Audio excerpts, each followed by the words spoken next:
Hello students, welcome to my channel Sync Physics with Suraj. I am Suraj, your physics guide through your whole journey of class 11, 12, NEET and JEE examination. In this video, we will discuss about the electric field due to a point charge और electric field due to a infinite long straight wire. लेकिन इन दोनों का electric field we will discuss by Gauss theorem और एक तरह से ये देखा जाए तो it is a application of a Gauss law. ठीक है, so we will discuss about the applications of Gauss law by two videos. मैं इस फर्स्ट वीडियो में आपको है ना पॉइंट चार्ज की वजह से इलेक्ट्रिक फील्ड कैसे होता है वो गाउस लॉ से निकाल के बताऊंगा and after that infinite long straight wire के लिए गाउस लॉ से कैसे इलेक्ट्रिक फील्ड को क्रिएट किया जाता है वो भी डिस्कस करेंगे। तो बिना किसी टाइम को वेस्ट किए शुरू करते हैं। ठीक है, गाउस एप्लीकेशन पढ़ने से पहले सबसे पहले आपको एक टर्म का ध्यान में होना चाहिए, Gaussian surface. What is a Gaussian surface? ठीक है, Gaussian surface around wait a second Gaussian surface around a charge distribution may be a point charge, line charge, a surface charge और वॉल्यूम चार्ज। गाउसियन सरफेस एक ऐसा imaginary surface होता है जो किसी point charge, line charge या फिर surface charge हो सकता है, वो वॉल्यूम चार्ज भी हो। उसके चारों तरफ क्या होता है, एक इमेजिनरी सरफेस होता है। Is a closed imaginary surface such that electric field intensity at all points on the surface is the same. उस इमेजिनरी सरफेस पे तुम खुद एक अज्यूम करो, you are a point charge और तुम्हारे चारों तरफ एक ऐसा सरफेस है इमेजिनरी जिसको देखा नहीं जा सकता। तो ऐसे सरफेस पे हर जगह पे इलेक्ट्रिक फील्ड इक्वल होता है, सेम होता है and the electric flux through the surface is along the normal to the surface. और उस सरफेस से निकलने वाली इलेक्ट्रिक फ्लक्स हमेशा उस सरफेस के नॉर्मल होगी, मतलब 90 डिग्री से निकलेगी। सपोज ये मेरा वो सरफेस है, my palm is the surface of any charge, तो ये उस डिस्ट्रीब्यूशन चार्ज का है, तो इलेक्ट्रिक फ्लक्स उस सरफेस से हमेशा क्या निकलेगी, परपेंडिकुलर 90 डिग्री पे निकलेगी। जिधर भी होगा उस तरफ क्या होगा, हर जगह पे 90 डिग्री क्रिएट होगा। वो पॉइंट चार्ज हो, लाइन चार्ज हो, सरफेस हो, वॉल्यूम हो, कैसा भी चार्ज हो, उसके चारों तरफ एक इमेजिनरी सरफेस होगा and this imaginary surface has equal electric field at all the points और साथ साथ में 90 डिग्री का एंगल बनाती हुई फ्लक्स उससे बाहर निकलेगी। ठीक है, तो पहला एप्लीकेशन स्टार्ट करते हैं हम। देखो, पहला एप्लीकेशन है electric field due to a point charge. जैसा कि आपको पता है, अगर मैं एक पॉइंट चार्ज क्यू कंसीडर करूंगा, ये जो आपको दिख रहा है क्यू, तो इसके चारों तरफ एक इमेजिनरी सरफेस भी है ना, सर्कुलर क्रिएट होगा। So this is our circular imaginary sphere, Gaussian surface. ठीक है, अब इस गाउसियन सरफेस में मैं छोटू सा एक स्मॉल एलिमेंट, स्मॉल एरिया ले लेता हूँ। इतना बड़ा एरिया है, उसमें से छोटा सा एरिया ले लेते हैं। ये स्मॉल एरिया क्या होगा, एरिया एलिमेंट ds, और इससे निकलने वाला इलेक्ट्रिक फील्ड आउटसाइड, बाहर। तो ये इलेक्ट्रिक फील्ड, ये इसका एरिया हो गया। सेंटर में हमारे पास में पॉइंट चार्ज रख रखा है और सेंटर से लेकर गाउसियन सरफेस की सरफेस तक एक रेडियस दे रखी है हमारे पास में स्मॉल r, और इस पूरे गाउसियन सरफेस का डिस्टेंस, इस पूरे गाउसियन सरफेस का एरिया क्या हो जाएगा हमारे पास में, टोटल सरफेस कैपिटल S हो जाएगा। ठीक है, गाउसियन सरफेस मैंने लिख रखा है and this diagram is from the NCERT book. So इस डायग्राम को आप कहीं पे भी यूज कर सकते हैं, जहां पे भी डेरिवेशन आ रहा है। So electric field due to a point charge is a radially everywhere, हर जगह पे इक्वल है, रेडियल है, और it's a magnitude is the same as the all point. हर जगह पे इलेक्ट्रिक फील्ड क्या है, सेम है, और डिस्टेंस r है जो हर जगह पे क्या है, सेम है, because distance r is the radius. From Gauss law we already know about, Gauss law क्या होता है, EDS is equal to Q naught upon epsilon naught, और यहाँ पे है ना ये सिंबल लगा के बता दिया कि सरफेस क्या है, क्लोज्ड है। अब इलेक्ट्रिक फील्ड हर जगह पे सेम है, इक्वल है, that means it is a constant, और कांस्टेंट को हम इंटीग्रेशन से बाहर निकाल लेते हैं।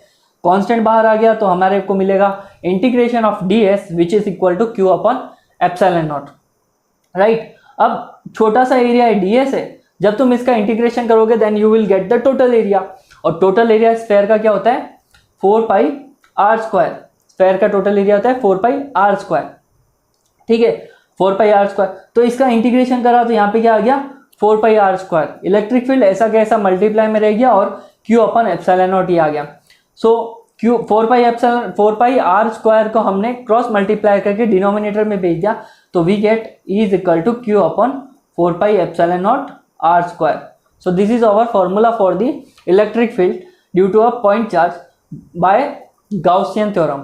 गाउस थ्योरम का यूज किया है, यहाँ पे दिख रही है आपको। ठीक है, पहला डेरिवेशन क्लियर। ओके, चलो अब आगे बढ़ते हैं। Second we have electric field due to a infinitely long straight uniform charged wire. Point charge के बाहर तो तुमने गॉसियन सरफेस को एक सर्कल कंसिडर कर लिया है। मेरे पास में अगर ये इनफाइनाइट लॉन्ग स्ट्रेट वायर है तो क्या इसके चारों तरफ सर्कल में बनेगा या फिर एक इलेक्ट्रिक फील्ड ऐसे बाहर निकलता हुआ बनेगा? ऑब्वियस सी बात है, इसके चारों तरफ है ना इलेक्ट्रिक फील्ड बाहर की तरफ निकलता हुआ मिलेगा। ठीक है, इससे इस तरफ इलेक्ट्रिक फील्ड निकल रहा है, इधर निकल रहा है, इधर निकल रहा है, इस तरफ निकल रहा है, इस तरफ निकल रहा है, हर तरफ इलेक्ट्रिक फील्ड रेडियली आउटवर्ड जा रहा है। ठीक है, अगर इसको समझना है तो देख, जैसे कि अगर तुम डॉट को कंसीडर करो तो इससे है ना ऐसे चारों तरफ क्या हो रहा है, इलेक्ट्रिक फील्ड बाहर निकल रहा है हर तरफ। सो ऐसे इस पूरी लाइन के ऊपर कितने सारे पॉइंट्स हो गए, इनफाइनाइट पॉइंट्स है, सबसे एक सर्कल बाहर निकल रहा है, जैसा आपको ये दिख रहा है एक सर्कल। और तुम खुद सोचो, इतने सारे सर्कल्स को एक के ऊपर एक के ऊपर एक रखते जाओ, then you will get the cylinder ना। तुम्हारे पास में अगर बहुत सारे कॉइन्स है और तुम सारे कॉइन्स को ऐसे रखते जाओ रखते जाओ रखते जाओ, तो वो सारे कॉइन्स मिलकर क्या क्रिएट करेंगे, cylinder. That's why we have to consider a cylindrical Gaussian surface on a infinite straight wire. ठीक है, तो ये गाउसियन सरफेस आ गया। अगर इससे निकलने वाली फील्ड लाइंस कुछ इस तरह से है एक जगह पे, तो बहुत सारी जगहों पे क्या होगी, ऊपर से लेकर नीचे तक एक सिलेंडर को क्रिएट करेगी। ठीक है, अब डेरिवेशन को शुरू करते हैं। मैं तुम्हें बता देता हूँ इसमें क्या क्या है। तो हमारे पास में एक इनफाइनाइट लॉन्ग चार्ज है, लॉन्ग वायर है, जिसके ऊपर पॉजिटिव चार्ज डिस्ट्रीब्यूटेड है, लीनियर चार्ज डिस्ट्रीब्यूशन। सेंटर से लेकर बाहर, सिलेंडर के बाहर सरफेस तक का डिस्टेंस कितना है, r, it is a radius. और ये बाहर वाले सरफेस को गाउसियन सरफेस बोलेंगे। और इस पे अलग अलग जगह पे अलग अलग क्या निकल रहे हैं, इलेक्ट्रिक फील्ड्स निकल रहे हैं। ठीक है, मैं 3 सरफेस कंसीडर करता हूं यहाँ पे। पहला सरफेस S1 सेंटर में, सेकेंड सरफेस S2 इसके एक साइड की तरफ, और हमारे पास में क्या आ जाएगा, तीसरी साइड आ जाएगा एक सरफेस S3। तो S1, S2 और S3 हमने इतने बड़े इनफाइनाइट सिलेंडर में से एक छोटा सा पोर्शन निकाला है, और उस छोटे से पोर्शन में 3 सरफेस कंसीडर किए हैं, S1, S2 एंड S3। और S1, S2, S3 जो है हमारे पास में, उसमें क्या हो रहा है, S1, S2, S3 हो रहा है, उसमें देखो सरफेस एरिया, यहाँ पे सरफेस एरिया क्या है, सरफेस एलिमेंट बाहर की तरफ। और सरफेस एलिमेंट कैसे होता है, अगर सरफेस ऐसी है तो इससे इधर निकलेगा, और इलेक्ट्रिक फील्ड भी कहाँ निकल रहा है, उसी डायरेक्शन में निकल रहा है। अच्छा, उसके टॉप पे जो सरफेस है वो कैसे ऐसा है, तो सही surface area I mean area element ऐसा हो गया। तो वो देखो एरिया एलिमेंट ऊपर जा रहा है और इलेक्ट्रिक फील्ड इस तरफ आ रहा है राइट साइड में, दोनों क्रिएट कर रहे हैं एक दूसरे के साथ में 90 डिग्री का एंगल। सेकेंड हमारे पास में है, सॉरी सेकेंड हो गया, थर्ड हमारे पास में सेम है, बॉटम वाले का सरफेस ऐसा है तो उसका एरिया एलिमेंट नीचे और इलेक्ट्रिक फील्ड का डायरेक्शन राइट साइड में है, वो कुछ इस तरह से। तो नीचे और ऊपर तो दो जगह पे 90 डिग्री का एंगल बना रहा है, और यहाँ पे कितना एंगल बना रहा है, theta is equal to 0 degree. ठीक है, इलेक्ट्रिक फील्ड और सरफेस के बीच के एंगल भी डिस्कस कर लिया, और एक एक करके हमने क्या कर लिया, 3 सरफेस के डायरेक्शंस भी कंसीडर कर लिया। ठीक है, सपोज करते हैं कि इसके ऊपर लीनियर चार्ज डेंसिटी क्या है, लैम्डा है, और इस पूरे वायर की लेंथ है स्मॉल l, और इस वायर के सेंटर से लेकर सरफेस तक की डिस्टेंस कितनी है, स्मॉल r, ये इसकी रेडियस हो जाएगी। ठीक है, तो 3 सरफेसेस है S1, S2, S3। S1 जो बना रही है वो थीटा इज इक्वल टू 0, बाकी के जो बना रहे हैं 90 डिग्री, और ये भी कितना बना रहा है, 90 डिग्री। सरफेस देखो ना तुम खुद, जब ऊपर होगा तो ये ऊपर जाएगा, लेकिन इलेक्ट्रिक फील्ड तो राइट साइड है, 90 बना रहा है। बॉटम में है तो इसका डायरेक्शन नीचे, इलेक्ट्रिक फील्ड स्टिल 90 डिग्री में इस तरफ है, तो दोनों 90 बना रहे हैं। और बीच वाला जो है वो कुछ ऐसा है, तो ये इसके साथ में 0 डिग्री बना रहा है। तो तीनों ले लिए। सो टोटल इलेक्ट्रिक फ्लक्स क्या होगी सिलेंड्रिकल सरफेस से, phi is equal to EDS, phi is equal to EDS। मैंने यहाँ पे इंटीग्रेशन की लिमिट क्या डाली, S, मतलब टोटल एरिया की बात करिए, वो किसके इक्वल होगा, S1, S2 और S3, तीनों जगह पे गाउसियन फॉर्मूला के अकॉर्डिंग इन तीनों का सम होगा। EDS पहले जगह पे निकलने वाले फ्लक्स के नंबर, दूसरी जगह पे निकलने वाले फ्लक्स के नंबर, तीसरी जगह पे निकलने वाले फ्लक्स के नंबर, और इन तीनों का जब सम करेंगे तो हमें मिल जाएगा टोटल सिलेंडर के निकलने वाले फ्लक्स के नंबर्स। ठीक है, डॉट प्रोडक्ट रिमूव करेंगे हम, E.ds1 तो ये आ जाएगा cos थीटा, E.ds2 ये आ जाएगा cos थीटा, E.ds3 सॉरी यहाँ पे 3 नहीं लिखा है, वो आ जाएगा cos थीटा। अब 1 बाय 1 करके इनके एंगल्स रखने हमें, तो पहला एंगल तो आ गया थीटा इज इक्वल टू 0, दूसरे S2 सरफेस पे 90 बना रहा था, तीसरे पे कितना बना रहा है, 90 बना रहा है। cos 0 की वैल्यू होती है 1 एंड cos 90 की वैल्यू कितनी होती है, 0 होती है। तो इसका मतलब cos 90 मतलब ये वाली टर्म और ये वाली टर्म दोनों क्या हो जाएगी 0, then we will only get the theta is equal to 0 वाली टर्म जो है हमारे पास में EDS S1 से शुरू हो रहा है। सो टोटल हमारा क्या हो जाएगा EDS, वो cos थीटा तो हट गया है यहाँ पे क्योंकि cos 0 की वैल्यू क्या होती है 1, तो आपके पास में ये आ गया। ठीक है, अब टोटल फ्लक्स कितनी आई हमारे पास में EDS आई है, और चूंकि पता है कि गाउसियन सरफेस में इलेक्ट्रिक फील्ड है ना हर जगह पे इक्वल और सेम होता है, सो हमने E को बाहर निकाल लिया because E is a constant here, constant. ठीक है जी, यहाँ पे E हमारा कांस्टेंट है। ठीक है, तो हमें क्या मिला, we got the electric field multiply by total area. Total area कैसे निकलेगा, इंटीग्रेशन ऑफ DS। अब टोटल एरिया क्या होता है सिलेंडर का, सिलेंडर का टोटल एरिया क्या होता है 2πRL होता है। सिलेंडर का टोटल एरिया होता है 2πRL। तो देखो यहाँ पे रख दिया 2πRL, इस DS की जगह पे हमने क्या रख दिया 2πRL। ठीक है, अभी तक तो ये आया, ये फाइनल रिजल्ट नहीं है।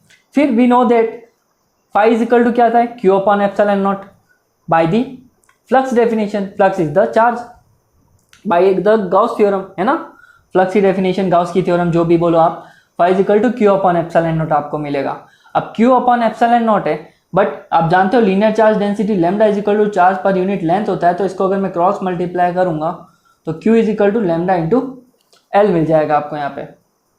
तो Q की जगह पे लैम्डा इंटू L रख देते हैं, और फाई की जगह पे हमारे को क्या मिला है, फाई की जगह पे यहाँ पे फाई मिला है E2πRL, ये फाई मिला है, फाई को हम रखेंगे इस जगह पे और हम Q की जगह पे लैम्डा L रख देंगे। तो ये रखा है यहाँ पे, Q की जगह पे आ गया लैम्डा की वैल्यू, सॉरी Q की जगह पे आ गया लैम्डा L। तो ये कुछ इस तरह से आया है, and after that L to L cancel out हो जाएगा, तो तुम्हें मिलेगा E is equal to 2πR equal to lambda upon epsilon not. जब तुम 2πR को मल्टीप्लाई करोगे इसके डिनोमिनेटर से तो you will get the lambda upon 2πR epsilon not. तो ये आपका फाइनल फॉर्मूला आता है। किसके लिए आता है final formula, infinite straight wire जो है ना एक यूनिफॉर्मली चार्ज है, मतलब उसके ऊपर लीनियर चार्ज डेंसिटी लैम्डा है। ठीक है, यहाँ से एक रिलेशनशिप मिल रहा है तुम्हें यहाँ से इलेक्ट्रिक फील्ड जो आ रहा है वो 1/r प्रोपोर्शनल है। तो इसका मतलब ऑब्वियस सी बात है जितना E इंक्रीज होगा उतना हमारा क्या डिक्रीज होगा R, और अगर हम कह सकते हैं R जितना डिक्रीज होगा E उतना ही इंक्रीज होगा। दोनों का रिलेशनशिप क्या है, वाइस वर्सा है, एक दूसरे के अपोजिट है।